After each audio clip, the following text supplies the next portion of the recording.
बिस्मिल्लाहिर्रहमानिर्रहीम। अच्छा जी, आज की वीडियो में हम यह डिस्कस करेंगे कि इनिशियल इंटरव्यू में कौन कौन से क्वेश्चन पूछे जाते हैं और अच्छा इस क्वेश्चन को कैसे हैंडल करना है आपने। और इनिशियल इंटरव्यू में जैसे ही आप रूम से एंटर होते हैं तो इंटरव्यूअर आप में किन किन चीज़ों को चेक करता है, ठीक है। तो अच्छा, जो लोग इनिशियल इंटरव्यू देना चाहेंगे या इनिशियल इंटरव्यू तक पहुंच गए हैं तो ये वीडियो उन लोगों के लिए बहुत ही ज़रूरी है। तो शुरू करते हैं। तो जैसे ही आप गेट से एंटर होते हैं तो आप डोर को नॉक करके और परमिशन लेते हैं तो वहाँ से इंटरव्यूअर आपको देखने लगता है। तो वहाँ से आपका कॉन्फिडेंस और आपको जज करता है वो कि इसके चलने का अंदाज़ और इसका कॉन्फिडेंस कितना है। मतलब कि जैसे ही आप रूम से एंटर होते हैं तो बहुत सारे कैंडिडेट्स होते हैं जो घबराए से होते हैं, लेकिन जिन लोगों में कॉन्फिडेंस होता है वो बिल्कुल इसको तसल्ली के साथ, आराम के साथ बिल्कुल मतलब इसको ऐसे लेते हैं जैसे वो किसी घर में जाकर किसी रूम में अपने दोस्तों के साथ या उनके साथ मतलब अपने बड़ों के साथ बैठ के तो गपशप लगाता है या बातचीत करता है। तो सेम यही इंटरव्यू जो है वो सिर्फ इसी तरह है जैसे अगर आप एक जगह पे अपने बड़ों के साथ बैठ के तो उनसे बात करते हैं तो वो इनफॉर्मल होती है, तो इंटरव्यू जो है वो थोड़ा फॉर्मल हो जाता है। तो सिर्फ फ़र्क इसमें यही है, ठीक है। अच्छा, जैसे ही वो आप सबसे पहला क्वेश्चन जो करता है वो आपको कहेगा इंटरव्यूअर कि इंट्रोड्यूस योर सेल्फ, या आपको कहेगा कि आपका नाम ये है, मतलब are you are you this और दैट। मतलब या आपको ठीक कहेगा या आपको गलत कहेगा, ठीक है। अगर ठीक कहे या गलत कहे तो इसका मतलब ये है कि वो आपके मेंटल एक्टिवनेस को चेक कर रहा है, ठीक है। अगर ये बंदा जो है ये तो आ गया है लेकिन घबराया हुआ या मेंटली एब्सेंट तो नहीं है, तो वो आपसे एकदम ये क्वेश्चन पूछेगा। मैं भी के आराम से पूछ ले, मैं भी के अच्छे तरीके से पूछ ले। मतलब आराम से पूछने का मतलब ये है कि बिल्कुल स्लो आवाज़ में पूछ ले, ठीक है। तो आपने बिल्कुल उसकी तरफ गौर से, तवज्जो से उसकी बात सुननी है, ठीक है।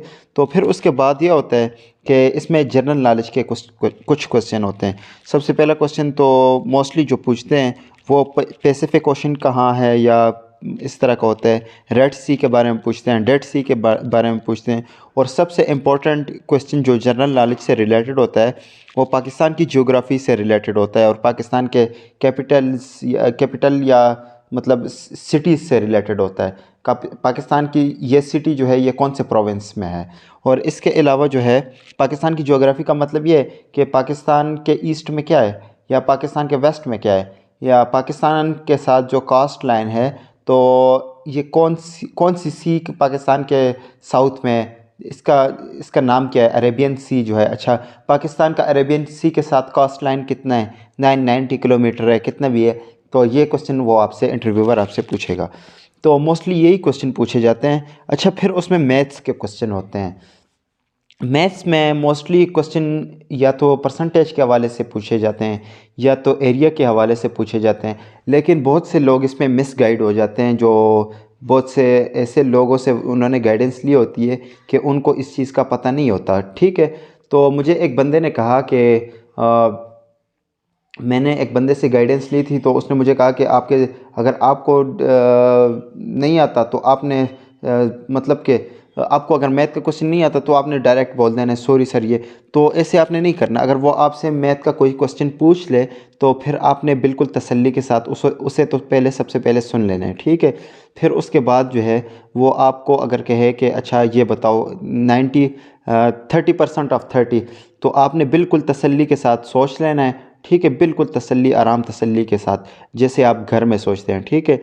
तो फिर उसके बाद उसे आंसर कर देना है और पहले सोच के आंसर करना है, ठीक है।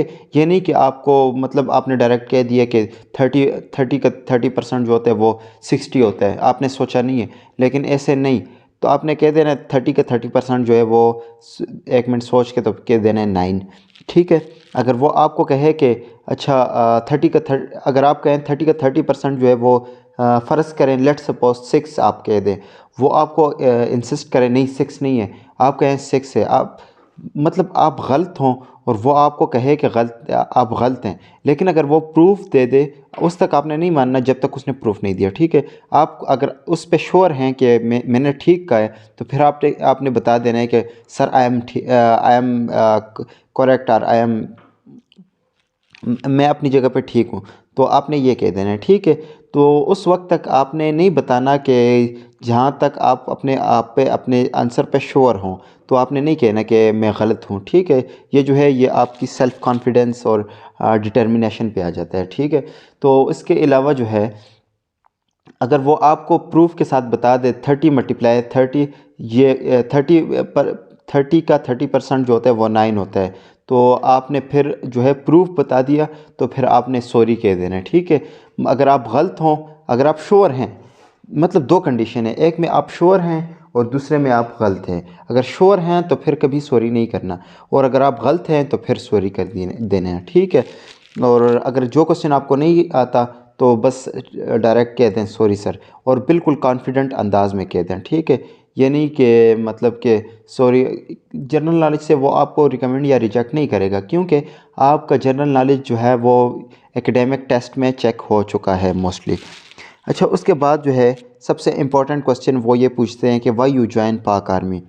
तो इसके पास भी आपके पास एक वैलिड रीज़न होना चाहिए। सबसे पहले अगर मैं बताना चाहूँ तो मैं ये बताऊँगा कि सबसे पहले तो ये है कि मैं एक अपॉर्चुनिटी थी, मैंने अपॉर्चुनिटी को अवेल किया। अच्छा ठीक है। तो मेरा दूसरी बात यह है कि मेरा आर्मी की तरफ शौक़ था, और शौक़ जो है होता है उसकी कोई कीमत नहीं होती। तो इस वजह से मैं चाहता हूँ कि मैं आर्मी को ज्वाइन करूँ और आर्मी में एज ए कमीशन ऑफिसर सर्व करूँ। अगर वो आपको कहे कि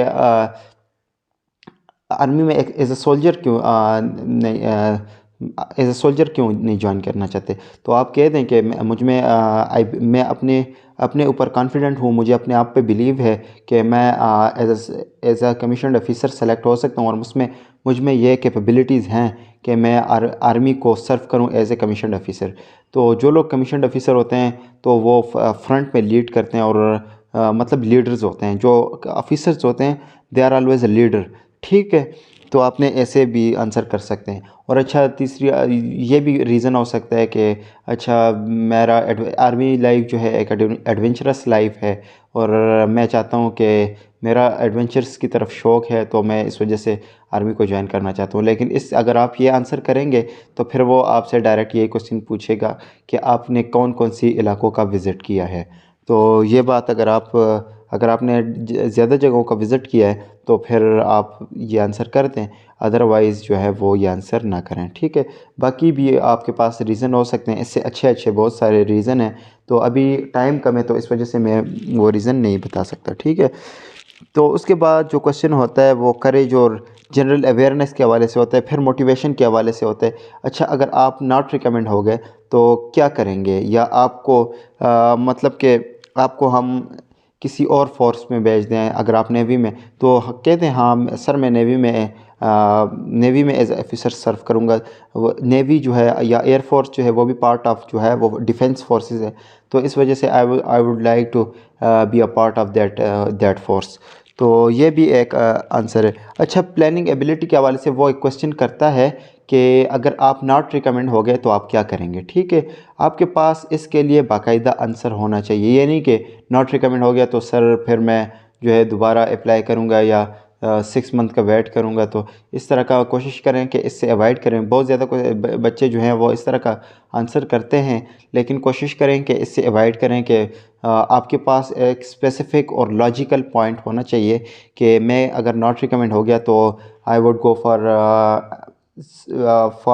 एब्रॉड फॉर स्टडीज़, या I would go for university, मतलब यूनिवर्सिटी में एडमिशन लूँगा या अपना बिज़नेस स्टार्ट करूँगा, या तो ऐसे ऐसे कोशिश करें। लेकिन हाँ, साथ ये भी कह दें कि मैं अपनी यूनिवर्सिटी में एडमिशन लूँगा और उसके साथ साथ मैं दोबारा आर्मी के लिए दोबारा ट्राई करूँगा, ठीक है।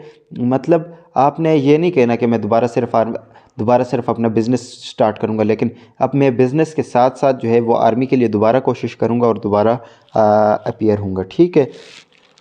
अच्छा, फिर उसके अलावा जो है एरिया के क्वेश्चन होते हैं।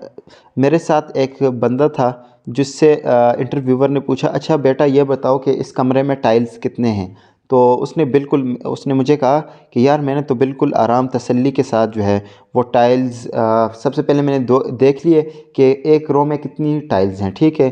तो मैंने देख लिए एक रो में तकरीबन थी 11 या 12 बता रहा था, और फिर एक कॉलम में कितनी है तो फिर मैंने कॉलम में गिन ली, मतलब कि रो और कॉलम में मैंने गिन ली, तो ये थी तकरीबन 11 और 5 थी या 11 और 6 थी। तो उसको मैंने मल्टीप्लाई किया तो वो आंसर 66 आया, ठीक है, या इस तरह का कुछ आया था। तो उसने मुझे बताया कि मैंने 66 आंसर आया, तो मैंने कहा उसे 60 to 70, ठीक है। मैंने एग्जैक्ट फिगर नहीं बताई, बल्कि मैंने राउंड अबाउट कह दिया।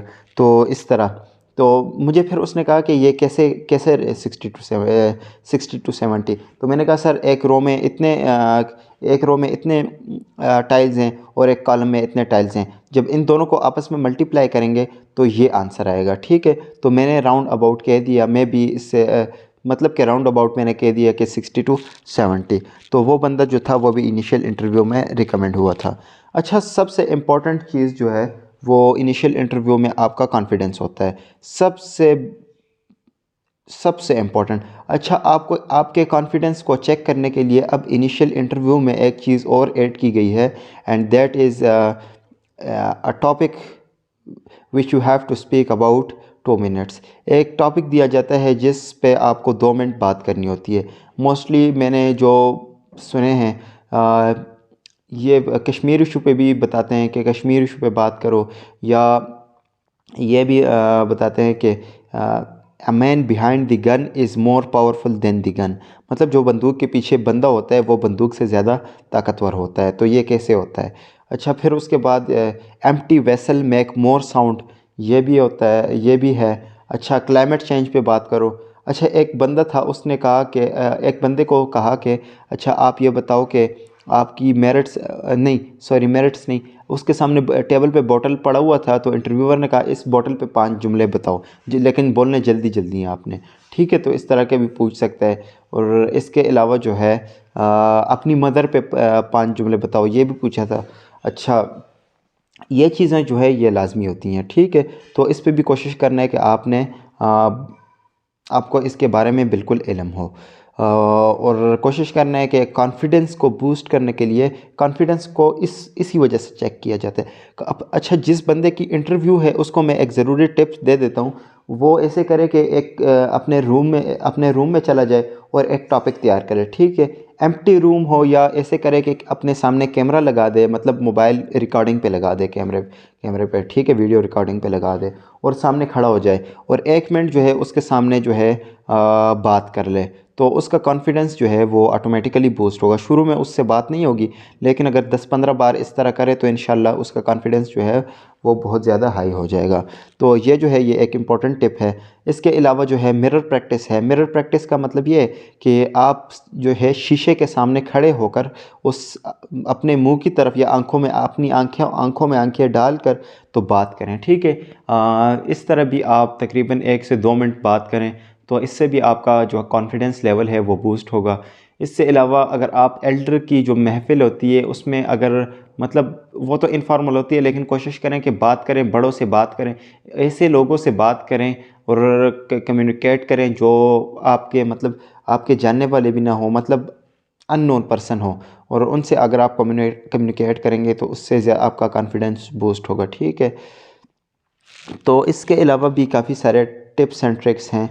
अच्छा, आप बुक पढ़ें, बहुत से लोगों के सामने आप बुक पढ़ें तेज़ तेज़ आवाज़ में, तो इससे भी आपका कॉन्फिडेंस जो है वो बूस्ट होगा। लेकिन मेन जो है वो आप मिरर प्रैक्टिस कर दें, या किसी रूम में खड़े होकर किसी टॉपिक को तैयार करके यही टॉपिक तैयार करें, a man behind the gun is more powerful, या पोल्यूशन के बारे में तैयार करें, या पाकिस्तान की इकोनॉमी के बारे में तैयार करें, या वर्ल्ड इकोनॉमी के बारे में तैयार करें। किसी भी टॉपिक पे आप 2 मिनट बात कर लें। माई एम इन लाइफ, अच्छा इस पे भी आता है, माई एम इन माई लाइफ, ठीक है, इस पे बात कर लें 2 मिनट।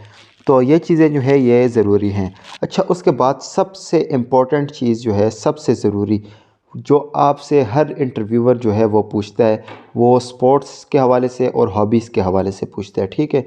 आपकी स्पोर्ट्स और आपकी हॉबीज़ जो है उसके बारे में आपको एक एक चीज़ के बारे में पता हो।